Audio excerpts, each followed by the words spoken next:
All right, so we have four of our very special long-term tech mentors that have been with us for many years, who want to share their own stories, and we will post this to our YouTube channel after for those who can't make it. I'll talk a little bit about how I got into tech quickly as the moderator, and then I'll open it up to our panelists, Amber, Todd, Mario, and Mark.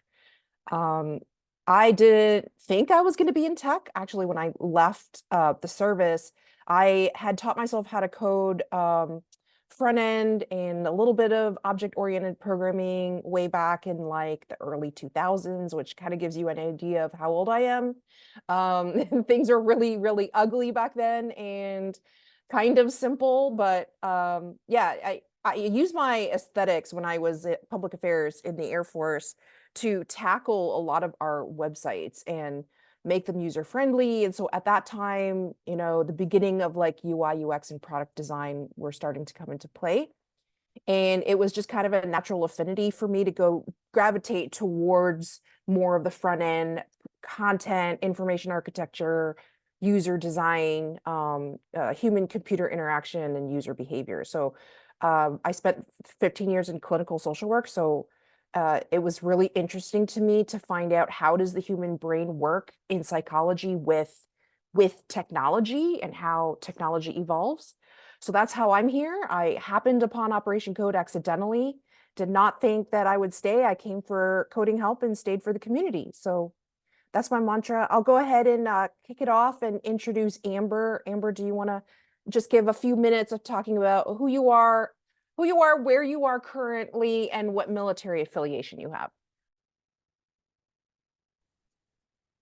I'm trying to remember the questions. Let me put it in the chat. Kim. I'm a senior software engineer over at Tomo right now. I'm in Texas in the DFW area, and I'm a military spouse. My husband was in the Marine Corps, and thank you, Cynthia, for the chat. Yeah, let's see. Do we need to talk about like the background of like coming into tech, or is that later? Yeah, I'll go into that. We can go into that after. Okay. Who's on my list? Todd is on the right of Amber on my screen.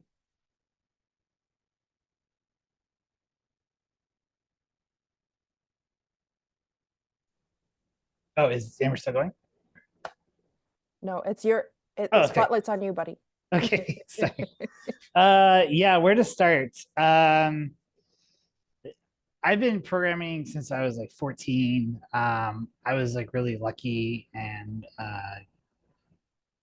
basically worked a summer fixing small gas engines and bought a Tandy 1000 and some other hardware. And a good friend of mine that worked for Florida Power and Light really just kind of took me under his wing, showed me the ropes and stuff. And I just kind of was like, I knew that that's what I wanted to do.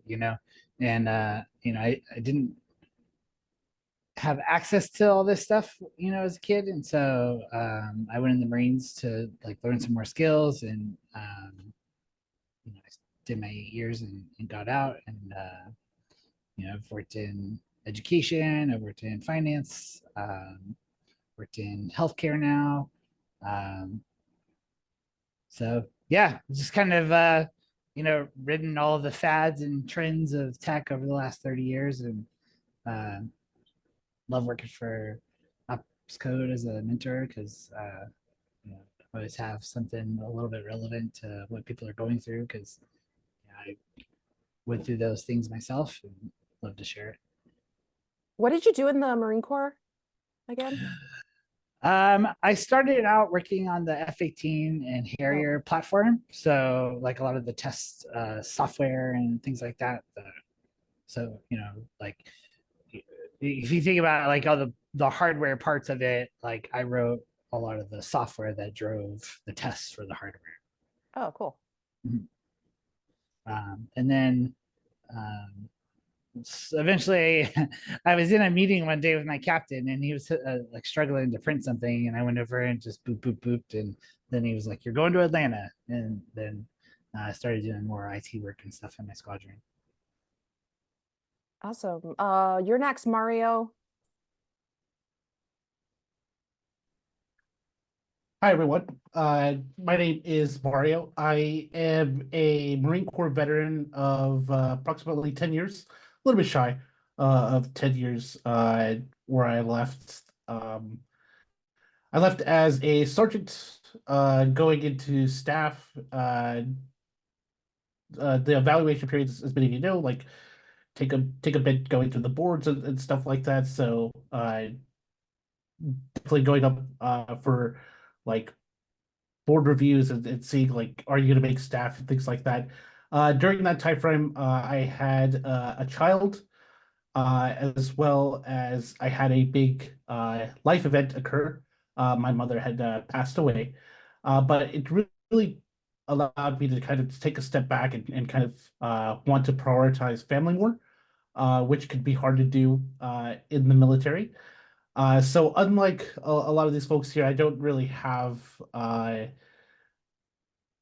a long-term kind of mix with technology. Technology ends up being is a means to an end for me. I like solving problems, and it turns out that a lot of interesting problems are in tech, in various different layers, in systems and hardware and software. There are a bunch of different interesting problems to solve in this world. Currently, I am working as a production engineer at Meta. I've been here for approximately 4 years or so, and I also, mentor uh, junior engineers, as well as underrepresented communities. Uh, and yeah, I currently live in the Bay Area. Um, and I primarily work in the network space. Networking systems is kind of what I do. I prioritize fault management within Meta's data center and artificial intelligence networks. Thank you, Mario. Mark. Hi, everybody. I'm Mark Gall. I am a senior business analyst focused on Alexa customer experience. So I am the person who, when you curse at Alexa, I'm the person who goes and deep dives that and figures out why it went wrong, and tries to yell at the appropriate product manager to fix it. I am lived in the Seattle area, and I spent 9 years as an Army interrogator and analyst, before I eventually wound my way to Amazon. Nice.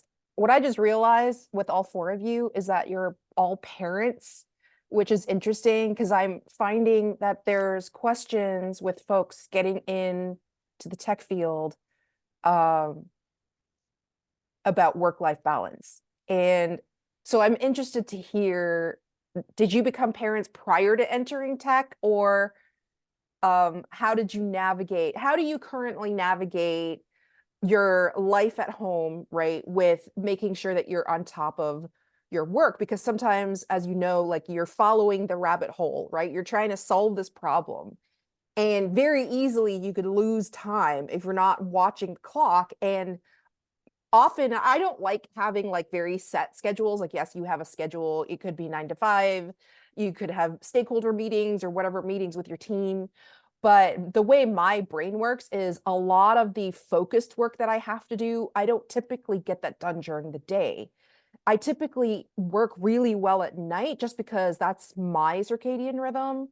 And that's also my focus time. So I'm not getting interrupted with meetings and then having to go back to focus mode. So that's my first question for any or all of you. Like, how do you balance your having a life outside of work? That's the neat trick. You don't. I think like I mean I have two kids with special needs, so it's hard. I'm not gonna lie there, but I think it's just two things: is that you have to, um, decide like what's important, right? And like I choose my kids every time, right?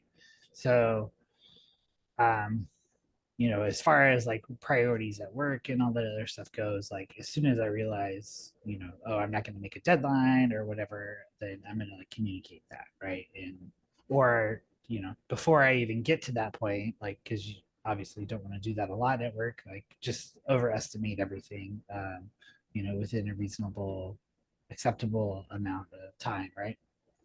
Um, and I honestly like I find most people are pretty okay with that. Like, everyone I work with is also a parent and they also understand what you're going through as far as that goes. And I don't think that it's as fair as it might have been in the past to say like work is more important than family. And I think our generation especially is on the path of making family more important than work, as far as that goes. Um, so that's my take on it. I mean, I think a lot of it too is just like where you work. Also, like if you're in a high pressure startup, then that's probably not also a good place to like raise a family of 5 or what have you, and in that regard. So, um, you kind of have to pick a career path that supports the life that you want to have for your children, right? Anybody else have thoughts on being a parent and working in tech? We've started trying to figure this out during my husband's transition from the military. I was already learning how to work remotely with people when I was doing a business at home, doing websites and marketing for small businesses. And then when that started to grow, it was a little bit of a struggle trying to work from home with little kids. And then the transition into tech, I went through schooling, and both my husband and I were in school, and we both had to just juggle and figure things out. But eventually, we decided that he was going to be the stay-at-home dad, and I was going to be working. So he took on all the cleaning and the cooking and everything and taking care of the kids. And for a while during the transition, because I was hustling so hard, running a business, going to school, trying to get a job, and then trying to keep a job, and catch up with all the folks who had a longer head start than I did. I burned out after a while. And after that, when things started becoming more stable, then I started letting go of some more things. But it really, really helped to have my husband, the more he was on my side and supporting me. And also as the kids grew up, they became more understanding, and you could talk to them about the importance of being able to provide for the family so that they would support me in my job as well. Yeah, let's talk a little bit about go ahead, Mario.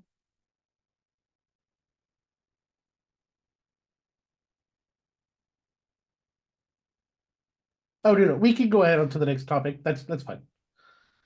Are you sure? No, I want to hear. Wait, Absolutely, yeah. I think because you had kids before you got out of the military.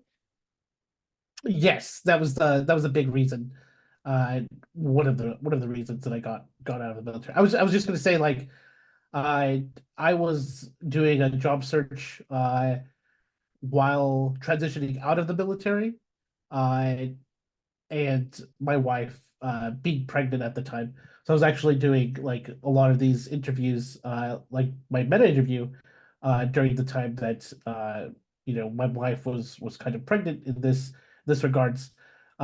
So I did do what someone else mentioned, is kind of target specific roles that I knew that I'd have the energy for, to kind of align. Because again, yes, family should come first, and so it may be exciting to do, the cutting edge startup life and like do those sort of things.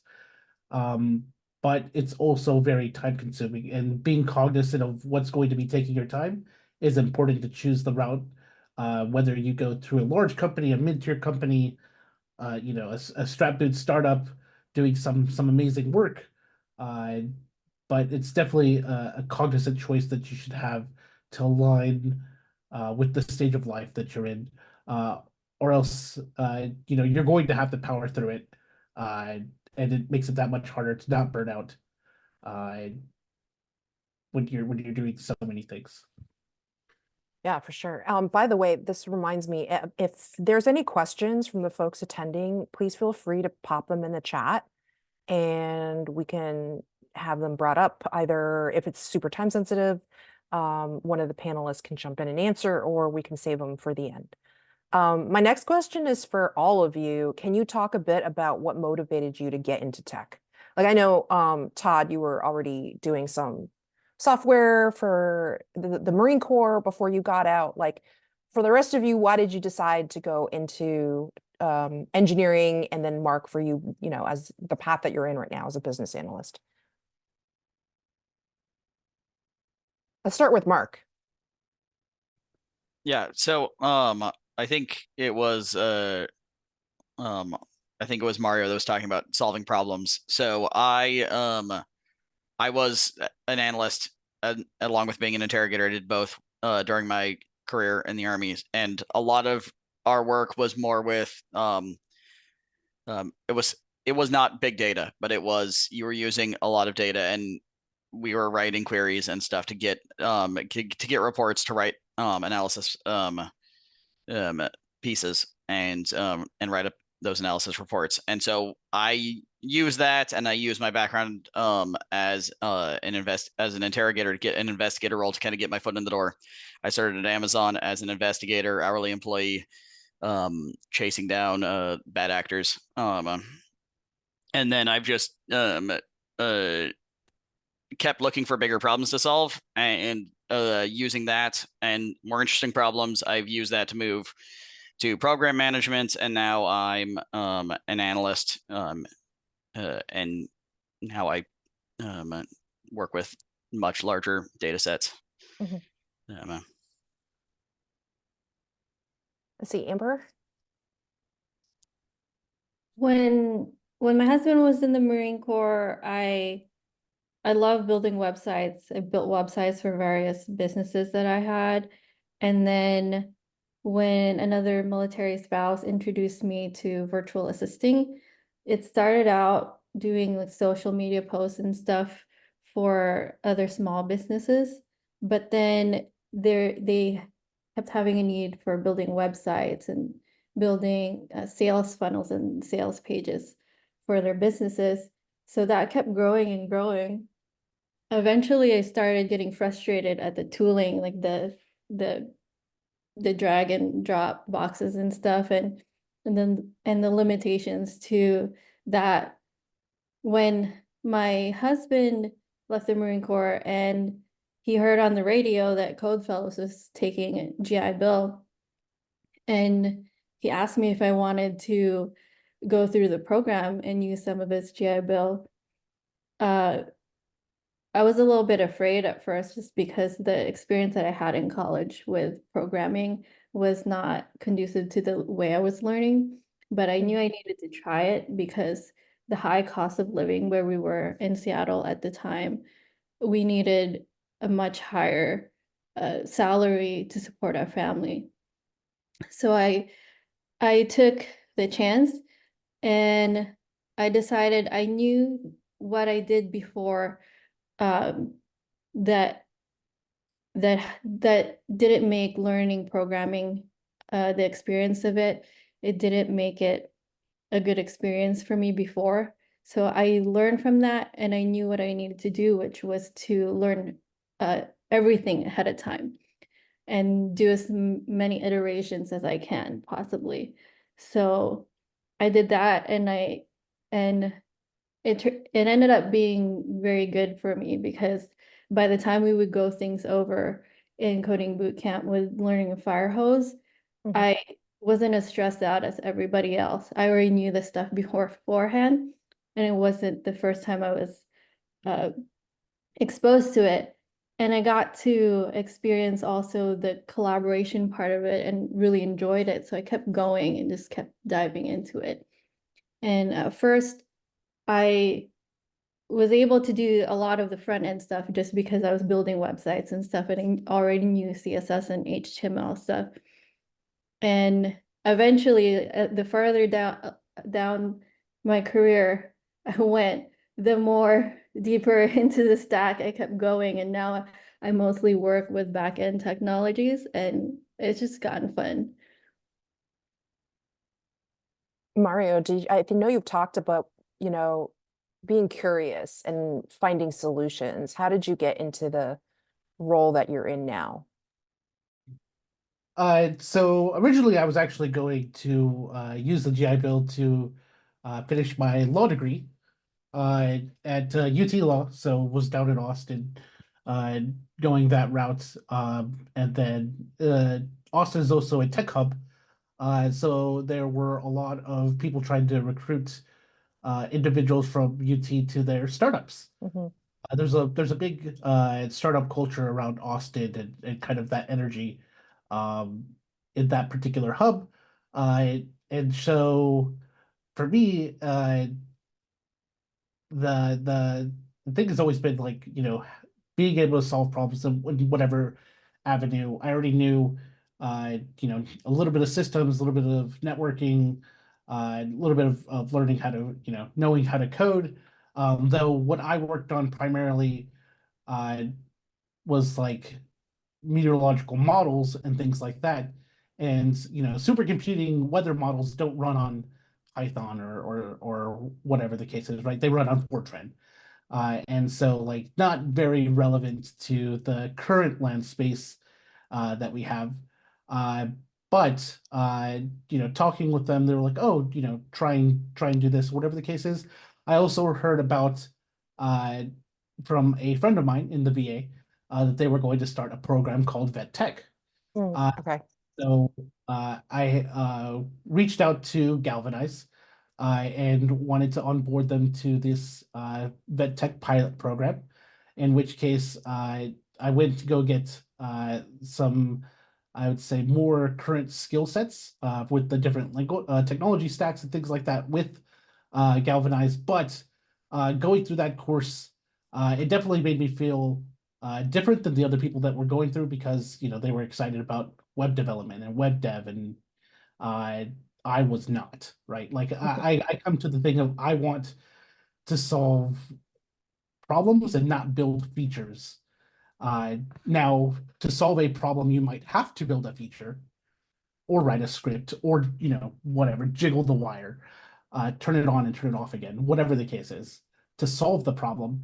But primarily, I wasn't focused on software development as a whole, and so I started looking for roles that um, kind of went that route. So from there, I kind of branched into site reliability type of roles, and then I learned about Meta's flavor of SRE type roles, which is production engineering, a hybrid between systems engineering and software engineering. And then I injected myself into the network space, so I got the whole trifecta of solving those different problems. Yeah, this next question is really about failure because I find that with people entering the tech field, there is a high dropout probability and the learning curve is steep, right? And the people who make it, and we hear consistently, you have to reiterate, you have to keep relearning, you have to keep practicing these modules, you have to keep writing these scripts, you gotta, work on lead code. Or you have to like kind of learn a new language. Like, even though you might not be a programmer, but you work in tech, you're learning a new culture, you're learning a new way of doing things, a new way of problem solving. So I think I'll start with Todd first, and then we'll go to Mark on like, what are your big lessons learned for you guys both entering the tech field that you can pass on? I love failure because failure isn't what you think it is. It's not this negative thing. Like a lot of people feel those negative feelings, but what that really is us learning how to do something different, right? Because every time you fail, you're starting from a place of experience, right? So that's most of the job. Unfortunately, if you don't like failure, then it's going to be hard. I think you have to embrace failure as a tool to find success, because there's just a lot of that rapid like failing over and over again that happens in order to get to something that's working, right? And um, that's okay. And I frequently point to this video that Ira Glass from This American Life did a while ago, where he talks about when he was a beginner and he wishes like people had told him this too, that, in order to like, be good at something, in order to like understand what it takes to like get to this ideal of what you think your career is going to be, like, you're going to fail a lot, and that's okay. Like the most important thing to do is to just not quit, right? Because that's where a lot of people experience true failure, is when they just give up. And like if you can do anything in life, is just like don't quit. Like, stick with it, do a lot of work. The thing that you're putting out, there's always something about it that you're gonna say like, like it doesn't do this, or I missed that bug, or whatever. And don't worry about that stuff, because those are the things that will drive you to keep going, right? To keep wanting that thirst to figure out how to get there, and just to keep trying. Yeah, Mark, what are your thoughts about failing and learning from failure? And then also, I guess to add on to that, I hear a lot of newbies say, well, I tried it and it's not for me. And sometimes, like as a mentor, you want to encourage people to push past that, because that, diamonds aren't made overnight. But at the same time, it's like they're gonna have to fail enough to realize you get to kind of a breakthrough point. Yeah. So I'm going to kind of take it in the opposite way from Todd. And I'm going to say, don't get pigeonholed into what you think you should be doing, especially when you're a beginner. Be open to the other stuff that's out there. So it's funny, when I was trying to get a role in tech, I had done a lot of training in SQL and analysis, because I already had that background as an Intel analyst. But no one was hiring me for a business analyst. And I was like, okay, whatever. I'm gonna like just get my foot in the door. And so I started as as I said, as a investigator, working as an hourly investigator for Amazon, working on how do we make sure products are safe for customers.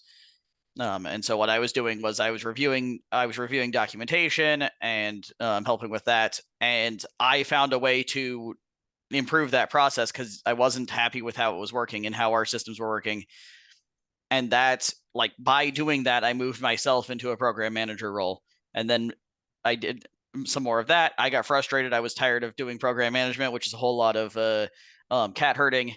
And I hate herding cats. And so I wanted to move slightly more technical, and I leaned back on my my SQL skills that had gotten better while I was a program manager, because I continued to have to pull data.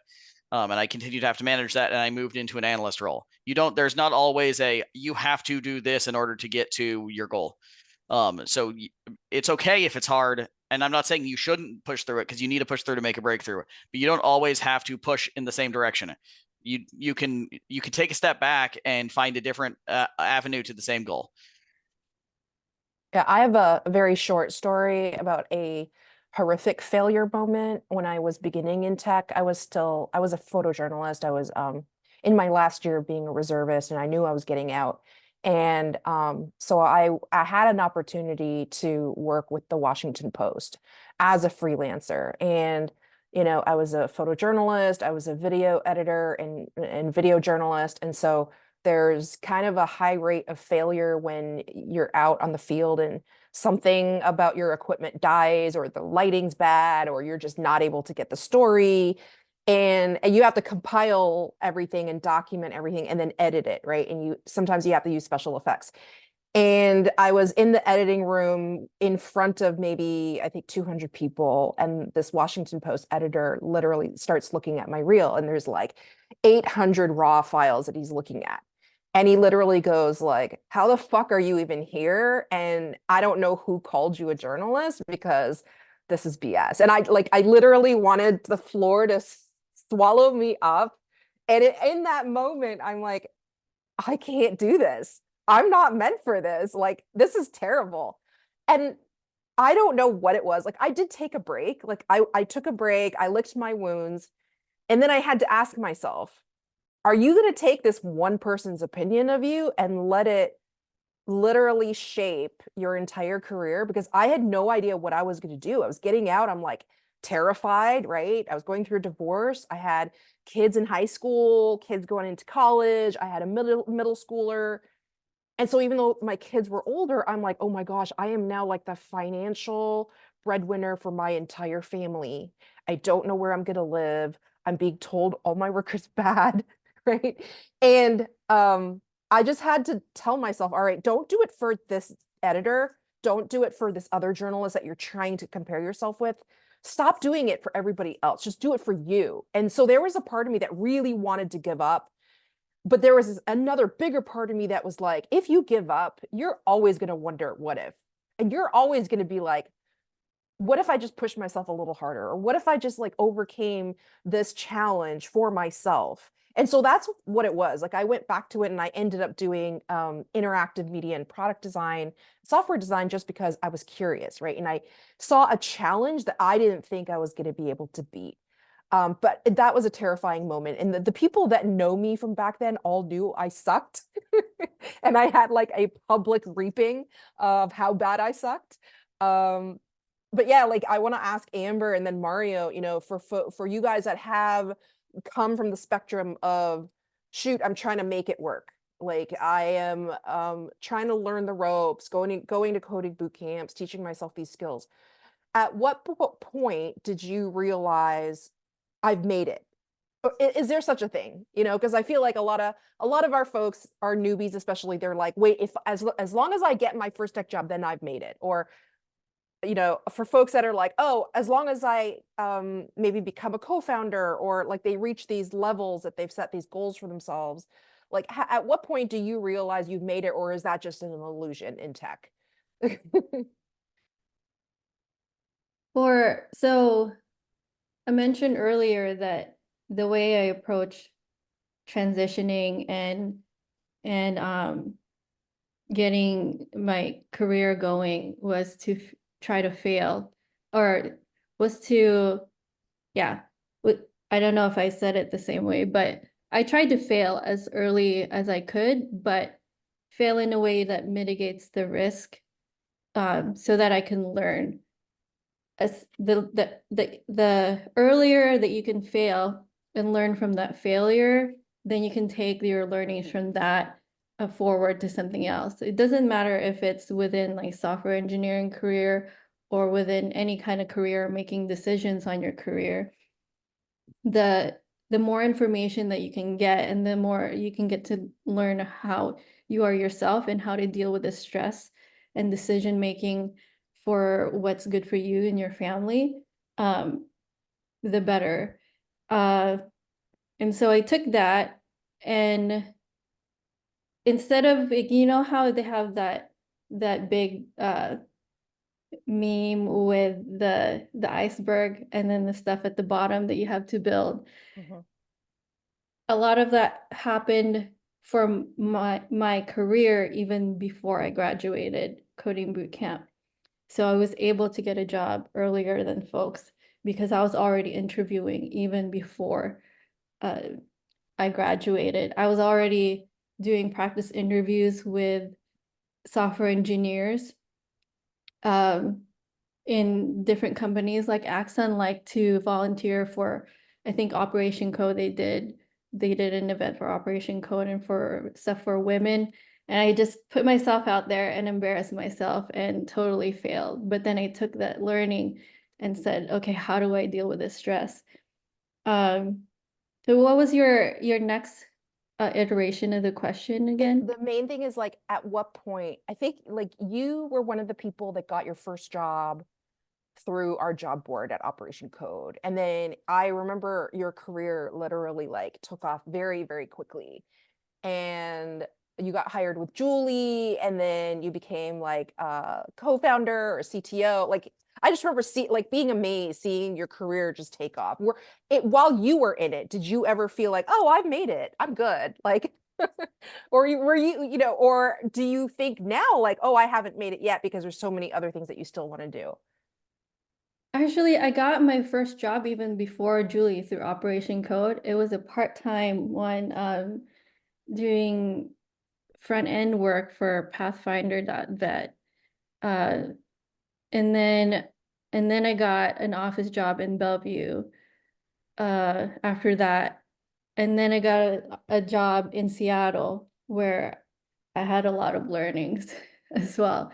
And then from that learning and the failures over there, getting the job with Julie at the startup was amazing because the environment was so different. And I learned from there a little bit more of what I needed in order to thrive, what to look for other companies. And after that, I took that to my current job, and that's how I picked my current job. I think the imposter syndrome never goes away, but I think it helps when you have people around you that support you. For example, when I needed this job that I had now, I didn't have to struggle as hard finding interviews because Julie and the other leaders at that company actually helped me find the job. They got me interviews with people, they got me job offers, because you had a supportive community around you. Mhm. And then this current job that I had, I actually found out about it and was recruited by an old manager that I had, the one in Bellevue, the work that I had, and he had been trying to recruit me before for other companies that he worked for. Finally, this is the one where I made the leap. But it's just a lot less stressful when you're job hunting, knowing that there's people that you can turn to and ask for help, and that you've built enough reputation that people will think well of you. Yeah. Uh, That's a big one, I think, just the amount of referrals and networking. And it's not like on purpose meeting people for the sake of getting a job. It is more like, you're genuinely being yourself, you're asking the right questions, you're working with people. And because of that relationship that you've built and the trust that you've built, that provides like a lifelong bridge to future opportunities, which I think is amazing. and it made a huge difference in the interview process, whether it's like if you're just applying with a cold lead, people don't know you. But if it's somebody that you've worked with before and the people in that company, especially in a smaller team like a startup, they would vouch for you. For example, when I needed to transition into this current job, my old coworker from ZebaSec needed a job at some point too, and we were hiring, and I told her she should apply. And when they were when they were trying to decide on whether or not to hire her, I was part of the meeting for that, and they asked me, "What do you think, Amber?" And I was like, yeah, just give her the higher title, hire her. She's amazing, because I knew the kind of work and enthusiasm that she put into the job. So they decided, okay, we'll hire her. So Thanks, Amber. Mario, any lessons learned for you on like, have you made it yet, or you're not there yet? I feel like a lot of people tag you in things. The minute anybody asks anything about Meta, it's like, Mario.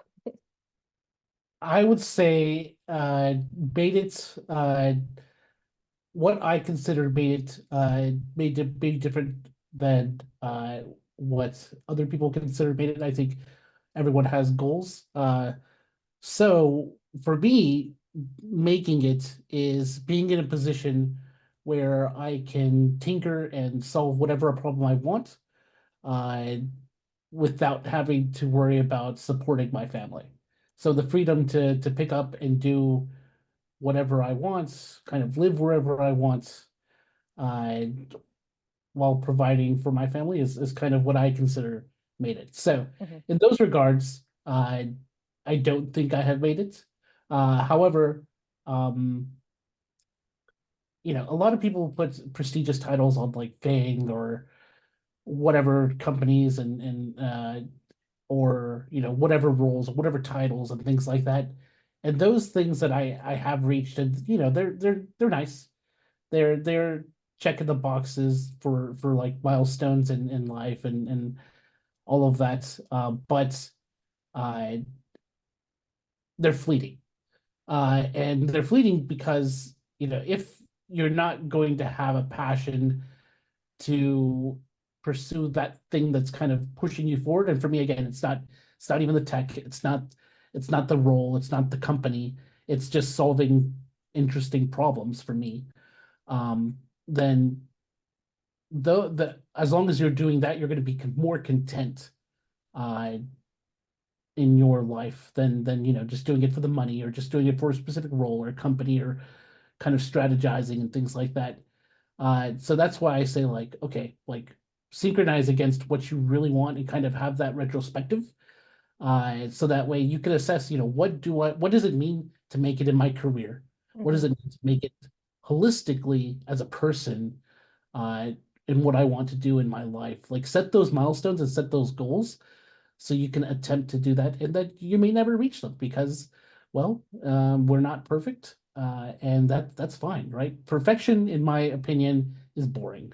Perfection means there's nothing else beyond, and that sounds like death to me. Perfection is death to me.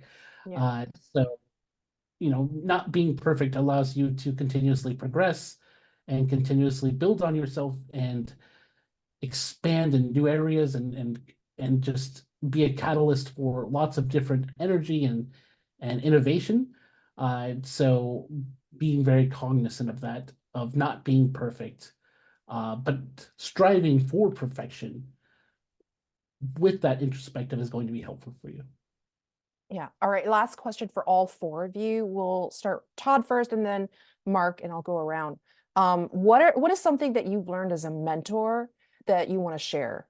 That through your time mentoring a lot of Operation Code members and seeing folks grow, fail, learn, try again. What's a common theme that you see that you could help people navigate or maybe avoid? Todd? That's a tough one. I've had a pretty big range of folks mentored here. So um, I guess from the perspective as a mentor to the other mentors, you know, rely on the community for questions that you don't know the answer to, like, especially just not having this sort of like, oh, I'm the mentor, you know, whatever about that. Like, I definitely, not being around the military or military benefits for almost 15 years when I started with Ops Code, like I didn't know about like all the resources that were available out there, and that was one of the first things a lot of mentees were asking me, were like, what about this? Or like, can I use my VA to, buy groceries or whatever? And I'm like, I don't know. And so, um, that community support was really important. Um, and then as far as like being a mentor myself, like, I think it's just been the realization that like this is like kind of a long haul thing, for both of us, that, you know, of all the folks I've mentored, like some folks I've sort of realized like need a lot more help than I could provide, as far as that goes. And then other folks, I've been really, we just sort of clicked, and like they've done really well. And, I'm available to them whenever they have questions, and I just try to make myself as available as possible. to answer those questions and solve the interesting problems they run into. And I think that's kind of most of it, really. Thanks, Todd. Mark, Hmm? takeaways? Yeah, I think, and it's what I get for being the only non-engineer in the on the call always. You don't have to be a software engineer to be in tech. There's a lot of things you can do that are highly technical, but are not software engineering. I can't write a lick of code, but I write 100 lines of SQL a day. You don't have to be an engineer. There's other pathways, and I try to make sure that my mentees are aware of those other pathways. It doesn't make you a failure. It doesn't mean you're not in tech. It doesn't mean you're not technical. All of those are successful ways to be in tech, even without being an engineer. Yeah, I'll share that in my mentorship sessions, the folks that tend to get stuck and get stuck often are people that I only want to do XYZ, right? Like they only want to do that role. And it's almost like they're afraid or maybe feel like they don't have skill sets in adjacent areas. And then when they get laid off or you get hit with unemployment or people aren't hiring for you in that role, I start to see a lot of fear and anxiety come up. And meanwhile, they could be pursuing other opportunities or just not in that one bucket. But there's like a definite fear of, like, we've even seen folks that are willingly about to go homeless because they're like, oh, but I didn't get the job offer I wanted it with this certain title, right? And so there is no, and I say this often, there's no shame to feed your family and take care of yourself. Like you got to do what you got to do. In the meanwhile, start looking at like, what can you achieve short term within the next 6 months? What can you achieve long term? And if you haven't attained your long term goal, that's okay. You're working towards it. But just kind of sitting there and going no to everything else and having blinders on can be kind of harmful for people's career. Amber, what about you? Things that you've learned as a mentor? Besides learning how to fail well, one of the things I try to encourage people to do is not discount other people. People are the ones who end up hiring you. People are the ones you have to sell who you are and like how you can do the job too. So a lot of people that seem to struggle, they don't market to people, they don't try to teach other people, they don't try to network with people, they might just apply, but they don't think about the other side of things. You know, they don't think about where the recruiters would be if that job listing has actually been put up by a person. They don't think about how many people would be applying to that job and the competition that you would have. And so if you look for specifically for people that you can connect with and grow your network of support and your network of influence and network of people that will share job listings with you, you have a better chance. And then also within your career, the people that you make a relationship with at work, they will be the ones supporting you and helping you find information, help you solve problems, help you with making decisions on your career, whether or not you can stay in your current role or move up or switch direction. And even in the community at Operation Code, there's been so much help that I've gotten from just deciding whether or not I would accept an offer or ask for more or how to do it. It's just been a wealth of information. People sometimes don't post these things online. And even if you find somebody who has posted something online, that's a person who has shared that valuable information that can help you with your career. And you could do the same thing for other people as well. Thanks, Amber. And then Mario, what's a trait that you've noticed about mentoring that maybe you want to address? So three things on that. First is an area that I also struggle with and have struggled with my career because I'm a very boisterous person. But saying more with less, being very succinct, tightening the details of like what's new and what's necessary, organizing your thoughts and items like efficiently, and really styling it, all of those kind of ingredients in a way that's easy to absorb. Uh, being able to convey things with 50% less space or 50% less time, but getting the correct point across, getting the substance across to your person is going to be something that a lot of people don't focus on, the communication aspect. Because as you get higher in your career, uh, it's not about diffs or pull requests or code on file, whatever it's called nowadays. Um, but it's about solving a problem.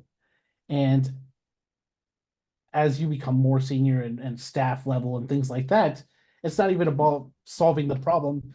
It's creating the roadway for other people to solve the problem while you scope the future and align the different organizations to meet the needs to even solve those problems.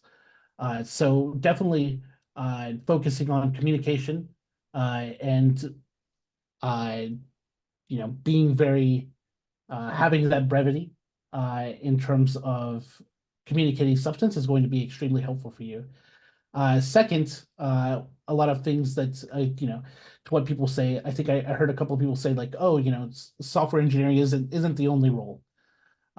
Absolutely, there's so many different types of roles. There's QA engineers, there's solutions architects, there's I don't know, SREs, there's production engineers, there's I don't know, security engineers. There's like 1,000 different things and a lot of different flavors that even from company to company aren't going to be the same. So kind of taking that chance to like, okay, cool. I don't know what enterprise engineering is, but you may just be doing like suite level work, but now it's for the enterprise, and that's why the flavors change. So never being stuck on one title, but this will kind of help you across any different spectrum. And I think it was Marcus that kind of did this, and he builds like analytics and SQL is kind of his strong suit. And I highly suggest everyone learning SQL. For whatever role you're going to do, SQL is not just a language. It's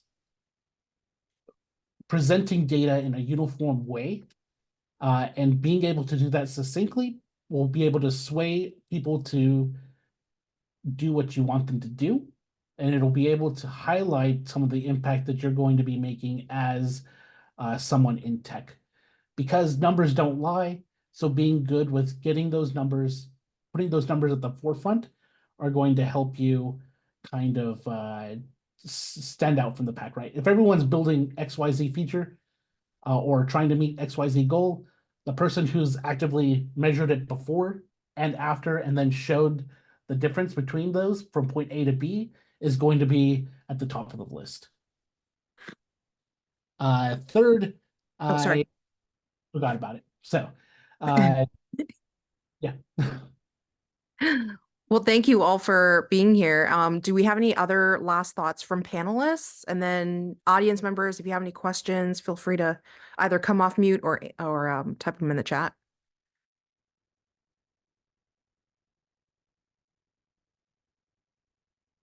I see a kid in the background, Todd. They're about to yell at you. That's when I know we're done. Well, thanks all for attending. If you have any questions, please feel free to reach out. Jovina or Christelle, can you put the web link, the join link in the chat for folks, or the Operation Code webpage for people that aren't active on our Slack yet? That's where we live and breathe and talk. So you can find all the information you need on our website, but again, it's like, I'm going to reiterate what Amber said. It's building relationships, right? It's not just like, here's an end goal. I want to join Operation Code to get a job and then I'm done. Like, I'm still, even at the level that I am, I run a startup. Sometimes I vent with Todd, right? We have these venting sessions, or we have pitch practice and we talk about like funding sources and all kinds of stuff. It's kind of surpassed just, like Mario said, solving one problem. And it's more like, how do I solve people problems? And how do I look at the bigger picture of sustaining other people and growing other people? So, really cool to have this. Thanks for, yeah, you did get it right. Sorry, you got it right. The URL, operationcode.org/join for those of you watching after the fact. I'm going to say goodnight. Thanks all to our mentors. Bye. Thank you.